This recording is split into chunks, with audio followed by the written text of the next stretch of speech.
Morning. Good morning ma'am. Actually ನಾಳೆ ಒಂದು ಸಲ ಲೀವ್ ಬೇಕಿತ್ತು, ದೇವಸ್ಥಾನಕ್ಕೆ ಹೋಗೋದಿತ್ತು ಮ್ಯಾಮ್. Please ma'am. ತಿಂಗಳಲ್ಲಿ ಇಲ್ಲ ಅಂದ್ರೆ ಮ್ಯಾಕ್ಸಿಮಮ್ 4ರಿಂದ 5 ದಿನ ರಜಾ ಹಾಕೋತೀಯ. ನಿನಗೆ 4ರಿಂದ 5 ದಿನ ರಜಾ ಕೊಡೋದಕ್ಕೆ ನಿನ್ಗೆ ನಾನು ಸಲೂನ್ ಇಟ್ಕೊಂಡು ಕೂತ್ಕೋಬೇಕಾ? ನೆಕ್ಸ್ಟ್ ಟೈಮ್ ಹಿಂಗೆಲ್ಲ ಮಾಡ್ತೀನಿ ಅಂತ ಅನ್ನೋದಾದ್ರೆ ಸ್ಯಾಲರಿ ಕಟ್ ಮಾಡ್ಬೇಕಾಗತ್ತೆ. ನಾಳೆ ಕೂಡ ನಿನ್ಗೆ ರಜಾ ಇಲ್ಲ, ಸುಮ್ಮನೆ ಹೋಗ್ತಾರೆ. ಇಲ್ಲ ಹೋಗಮ್ಮ.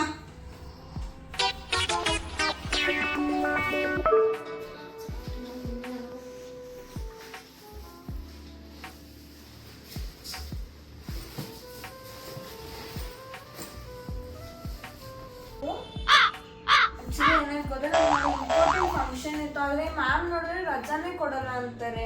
ಏನ್ ಮಾಡೋದು? ಅಯ್ಯೋ ಹೋಗ್ಲಿ ಬಿಡು, ಮ್ಯಾಮ್ ನನಗೆ ಅಲ್ವಾ ರಜಾ ಕೊಡಲ್ಲ. ಹಾಗೂ ಇದ್ದಿದ್ದೆ ನಾನು ಸಲೂನ್ ಹೇಳ್ತೇನೆ ನಿಮಗೆ. ನನ್ನ ಫ್ರೆಂಡ್ ಕೂಡ ಅಲ್ಲೇ ವರ್ಕ್ ಮಾಡ್ತಾಳೆ ಅಂತ. ಅವಳಿಗೆ ಯಾವಾಗ ಬೇಕೋ ಅವಾಗೆಲ್ಲ ಅವಳಿಗೆ ಲೀವ್ ಸಿಗುತ್ತೆ. ಸ್ಯಾಲರಿ ಕೂಡ ತುಂಬ ಚೆನ್ನಾಗಿದೆ. ಬೇಕಾದ್ರೆ ಮಾಡಿ ನೋಡು. ಅಡ್ರೆಸ್ ಸೆಂಡ್ ಮಾಡ್ತೀರಾ? ನಾನು ನಿಮ್ಗೆ ಸೆಂಡ್ ಮಾಡ್ತೀನಿ. ಸದ್ಯ ನಾಳೆಯಿಂದ ಈ ಸೆಲೂನ್ ಕಡೆ ತಲೆ ಹಾಕೋ ಮಲಗಲ್ಲ ನಾನು. ನಾಳೆಯಿಂದ ಬರಲ್ವಾ? ಇಲ್ಲ ಬರಲ್ಲ.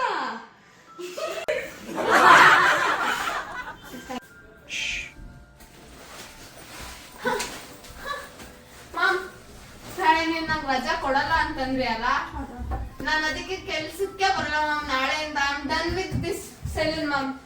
ಇದಕ್ಕಿಂತ ಡಬಲ್ ಸ್ಯಾಲರಿ ಕೆಲ್ಸಕ್ಕೆ ನಾನು ಹೋಗ್ತಾ ಇದ್ದೀನಿ ಮ್ಯಾಮ್. ನೋಡ್ತೀರಾ ನೀವು ನನ್ನ? ನಾನು ಇನ್ಮೇಲೆ ಬರಲ್ಲ. I am free bird, you no.